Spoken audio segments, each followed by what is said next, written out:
છતાં પણ ખેડૂતોના મુદ્દા સોલ્વ ન થયા. ખેડૂતોના મુદ્દા સોલ્વ ન થયા. અમારે જેલમાં રહેવું પડ્યું એનું અમને વાંધો નથી.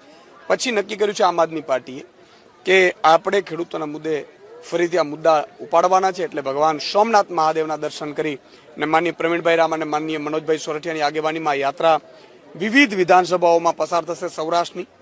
અને 7 તારીખે રાત્રે એ પૂર્ણાહુતિ થશે અને 8 તારીખે ખેડૂત મહાસંમેલનમાં આ પરિવર્તન લાવો ખેડૂત બચાવો અભિયાનની પૂર્ણાહુતિમાં માનનીય અરવિંદ કેજરીવાલજી 8 તારીખે પણ પધારશે. એટલે આ વિવિધ ખેડૂતોના મુદ્દેની લડાઈ છે. આમાં તમે જોયું હશે કે જે રીતે અત્યારે ખેડૂતો પરેશાન છે, એપીએમસીમાં લૂંટ ચલાવવામાં આવે છે, ભાવ પૂરતા મળતા નથી, એમએસપી મળતી નથી, એમએસપીના નામે પણ કરદા કરવામાં આવે છે. એટલે આ વિવાદ મુદ્દાઓ છે. અને આ યાત્રાની શરૂઆત છે. આ યાત્રા પૂર્ણ થયા બાદ આમ આદમી પાર્ટી બીજા વિસ્તારમાંથી બીજા દેવસ્થાનની પ્રાર્થના કરીને ફરીથી નીકળશે. એટલે સતત ખેડૂતોના મુદ્દે આમ આદમી પાર્ટી લડવાની છે.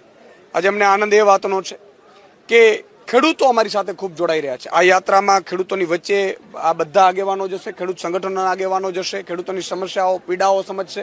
રાત્રે પાણી વારવામાં કઈ રીતે તકલીફ છે, દિવસે કઈ રીતે તકલીફ છે, કઈ રીતે તંત્ર દ્વારા હેરાન કરવામાં આવે છે, આ બધા મુદ્દાઓનો પણ આ યાત્રા દરમિયાન ખેડૂતોને પર્સનલી મળીને માનનીય પ્રવીણભાઈ મનોજભાઈ અને જ્યાં જ્યાં સમય મળ્યો હું પણ આ બધાને મળી અને સમસ્યાઓ જાણવાનો છે, ખેડૂતોને વચ્ચે જવા